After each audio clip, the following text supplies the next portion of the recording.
Hello, so today is April 21st. This is my fourth entry. I'm sorry if you hear my dogs in the background. I just have some time to myself right now, so figured it would be a good time to catch up with you guys, or with myself. So I know I said in my last video that I would talk about depression, how mine started, all of that stuff. So I will get into it. I will try not to ramble or make this video too long. Just try to keep it short and sweet. So everything started with anxiety, I guess. I read one time in an article that if anxiety goes untreated, it can turn or lead to depression, which I'm not sure if that's what happened with me or if it was just a big mixture of issues that happened all at once, passings, things like that, life changes. But my anxiety started as a teenager.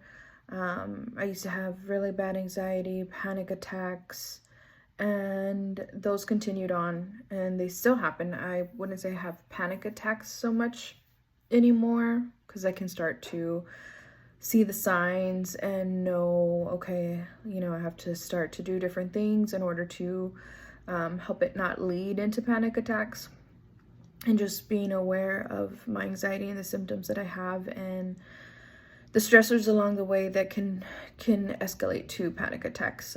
For me, panic attacks are by far way worse than anxiety, and just in my own personal experience. But my anxiety started around 16 years old.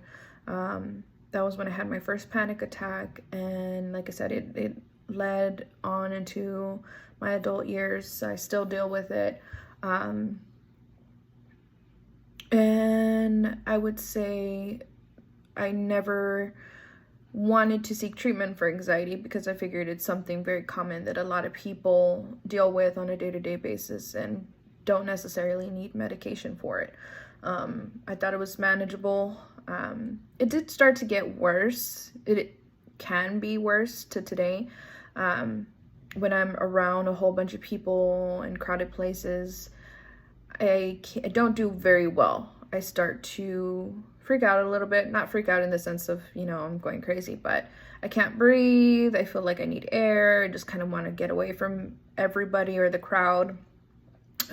So I try to go places early in the morning or when they're closing. Of course, I can still do it if, it's midday or they're busy. I can get through it. It's not that bad. But I would say, ideally, I try to keep myself away from those situations. So I'm not treated for anxiety.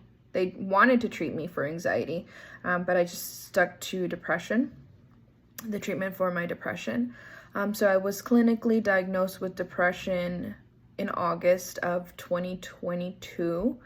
And that's when I personally went to see a psychiatrist because I was struggling. I was struggling big time. I was isolating. I would find myself laying down on the couch and I would just start crying, but trying to make sure that nobody was aware that I was going through all of these things. So if somebody was coming down the stairs, I would basically stop crying, or I would try to get up and go somewhere else. So that way I had time to get myself together. And I think it boiled down to, like I said, life changes. We had a big move. And then just really my cousin coming up on 1 year being gone, and still feeling like I hadn't processed that grief, and still feeling like it wasn't real, and trying to accept it in a sense that dwindled my spirit. It really, really caused me to start to just be so depressed that I couldn't see myself continuing on. It just felt like it was overwhelming and I wasn't going to get out of it, and every day was just going to be the same, which was going to be miserable. And I was happy in every other aspect of my life. I was happy with my family, financially. It was really just all the internal things that I've never let out or tried to have addressed, that I felt really just kind of, like I said, toppled over one another and just became this massive ball of depression. And I do have a family history of depression. My mother suffers from depression untreated. My father suffers from PTSD, depression, anxiety, and they've tried to treat him, but he is not pro medication. And so I think that that's something that also affected me, in the sense that I felt as if I took medication for depression or anxiety, that I was less than, because somehow, some way it made me weak and I wasn't able to be normal on my own without medication. But that isn't the case. That's what my culture, the Hispanic culture, kind of puts you into a corner to believe that it's not real, you need to get over it, you need to be stronger. And that's not the case. We don't have to sit and sulk in our sadness. We don't have to be depressed. We don't have to have anxiety. It's okay to take medication. It's okay to help yourself. It's okay to go against the people who are telling you should be stronger and do it on your own, because it does help. I won't sit here and tell you that I never go through depressed moods or that it helps me 100%, because it doesn't.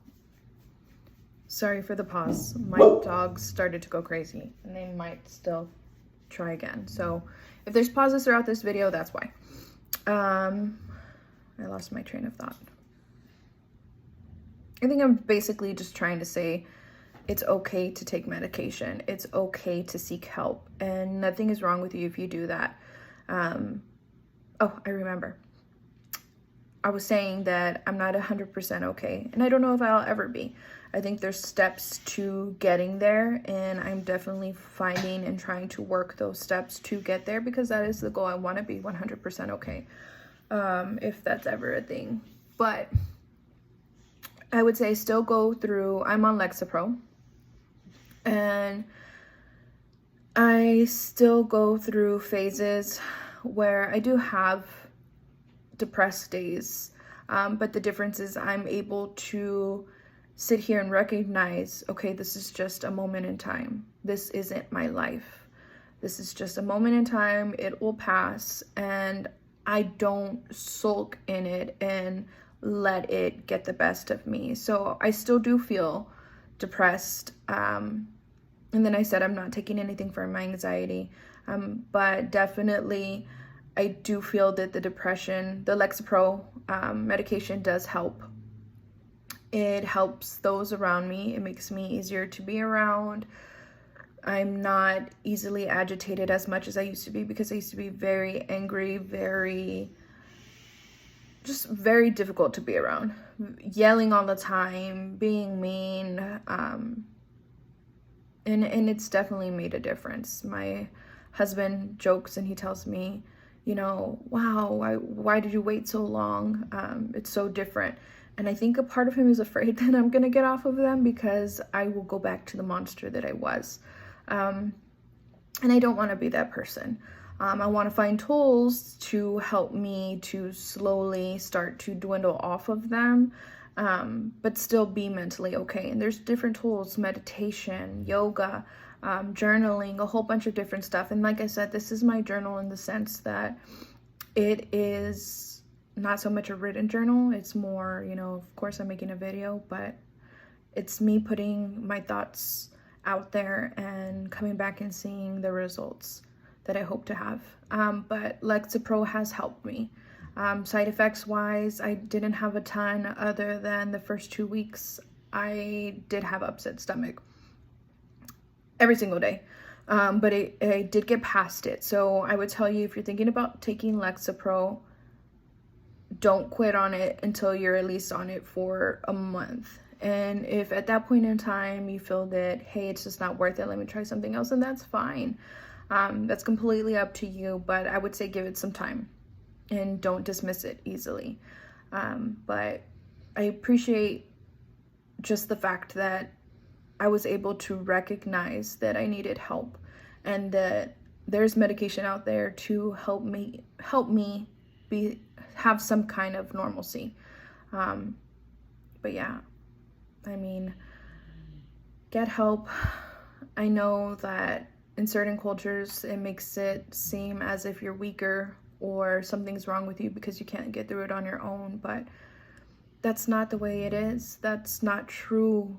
Your brain literally stops making a chemical, which is serotonin, and that is when people take their lives, because they've basically have run out completely of serotonin. And this medication helps that. Medication helps your brain with the serotonin levels. I'm not a doctor or scientist, I don't know, but I have done research and I do know that that does help. So it's okay to get help. It's okay to go against what people are telling you that you can do it on your own. Some of us can't, and if you can, kudos to you, but I couldn't. So it's okay. And one day at a time, we'll get there, I'll get there. And I just hope to look back one day and see this video and see how far I've come. I know that since August, I've come a long way. Definitely. From fighting against taking medications to now I can get through day to day. But I appreciate you logging in to watch, and I hope you have a great day, and just remember, one day at a time.